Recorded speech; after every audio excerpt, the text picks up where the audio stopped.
নতুন বছরের শুভেচ্ছা জানিয়ে আজকের আমাদের ভিডিও পর্বটা শুরু করছি। আজ আমাদের হরিদ্বার ট্যুরের পঞ্চম পর্ব। আজ আমরা মুসৌরি থেকে খুব সকাল সকাল রওনা দিয়েছিলাম দেহরাদুনের উদ্দেশ্যে।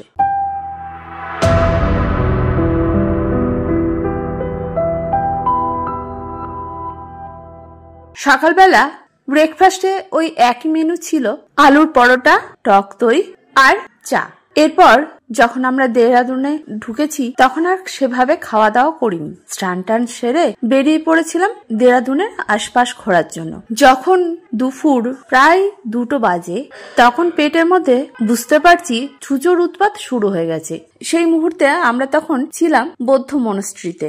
আমাদের যিনি ড্রাইভার দাদা ছিলেন তাকে জিজ্ঞেস করেছিলাম কোথায় ভালো খাবার খাওয়া যায়। তিনি বলেছিলেন এই বৌদ্ধ মনস্ট্রির ভেতরেই খুব ভালো রেস্টুরেন্ট আছে। আমরাও বৌদ্ধ মনস্ট্রি দেখে চলে গেলাম রেস্টুরেন্টের কাছে। আর পরিবেশটা দেখুন কি সুন্দর না। এখানে আমরা অর্ডার করেছিলাম চিলি গার্লিক ফ্রাইড মোমো আর গার্লিক রাইস। বাচ্চা থাকার জন্য একটা স্টিম মোমোও নিয়েছিলাম। কিন্তু বিশ্বাস করুন এখানকার খাবারটা অসাধারণ, অথেন্টিক চাইনিজ যেমন হয় ঠিক তেমন। প্রথমে আমরা ভেবেছিলাম অল্প করে নিয়ে টেস্ট করে দেখি, কিন্তু এতটাই ভালো লেগে গেছিল যে আবার অর্ডার করতে হয়েছিল এবং পেট ভরে খেয়েছিলাম। এখানে পরিবেশটাকে অনুভব করতে করতে অনেকক্ষণ কাটিয়ে ফেলেছিলাম খাবার দাবার খেতে। চাইলে এখানে আপনারা বসে নিজেদের খাবারও খেতে পারেন, আবার এখান থেকে রেস্টুরেন্টের খাবারও খেতে পারেন। বৌদ্ধ মনস্ট্রির আশেপাশেও অনেক চাইনিজ রেস্টুরেন্ট আছে, তবে যেটা বৌদ্ধ মনস্ট্রির ভিতরে সেটা একেবারে ভেজ ছিল।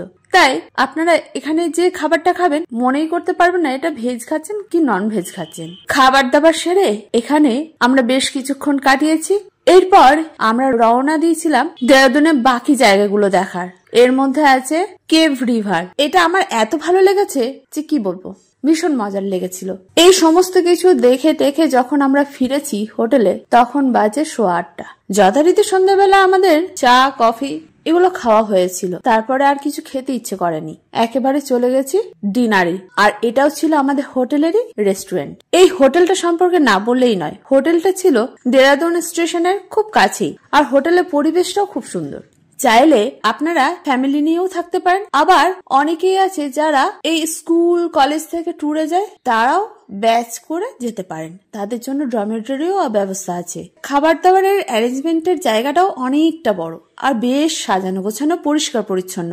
এমনকি যেখানে রান্না হচ্ছে সেটাও বেশ সুন্দর, পরিষ্কার পরিচ্ছন্ন। আর হোটেলটার নাম হচ্ছে গ্র্যান্ড। আপনারা নেটে সার্চ করলে পেয়ে যাবেন। এই হোটেলের মালিকের ব্যবহারটা এতটাই ভালো যে আলাদা করে বলার কিছু নেই। তবে আপনারা ভেবে নেবেন না আমি কিন্তু এই হোটেলে প্রমোশন করিনি। আমাদের যেটা ভালো লেগেছে সেটাই আমি বলে দিচ্ছি এখানটা, যাতে অনেকেই যারা যান হোটেল খুঁজে পান না তারা এই হোটেলটা সম্পর্কে জেনে যেতে পারেন আগে থেকে। খাবার দাবারের জন্য আলাদা করে বাইরেও যেতে হবে না। আর খাবারটাও এত ভালো রান্না হয়েছিল। এবার চলে যাই রাতে কি খেয়েছি সেটা দেখানোর জন্য। খেয়েছিলাম ভাত, সঙ্গে ছিল জিরে দিয়ে আলু ভাজা আর চিকেন কষা। আর যথারীতি যেহেতু পাঞ্জাবি হোটেল সেহেতু ছিল আচার। আর এই যে পেঁয়াজগুলো দেখছেন লাল লাল পেঁয়াজ, এই সব শেষে নিয়েছিলাম লেমন সোডা ওয়াটার। বেশ কিছুক্ষণ এই জায়গাটাকে উপভোগ করে করে আমরা খেয়েছি। এই রেস্টুরেন্টের ছাদে যখন আমরা দাঁড়িয়েছি পুরো শহরটাকে কি যে ভালো লাগছিল দেখতে বলে বোঝাতে পারবো না। আজকের আমাদের শেষ পর্ব দিলাম। এখানেই আমাদের হরিদ্বারের সমস্ত ভিডিও শেষ করলাম। যারা যাবেন ভাবছেন আগামী দিনে একবার আমাদের এই ভিডিওগুলো দেখে নেবেন, আশা করি ভালো লাগবে। আর বাকি ইনফরমেশন জানতে চাইলে কমেন্ট করবেন। আপনারা ভালো থাকুন, সুস্থ থাকুন। নতুন বছর খুব ভালো কাটুক। সকলে একসঙ্গে আমাদের গন্তব্যে এগিয়ে যায়। ধন্যবাদ।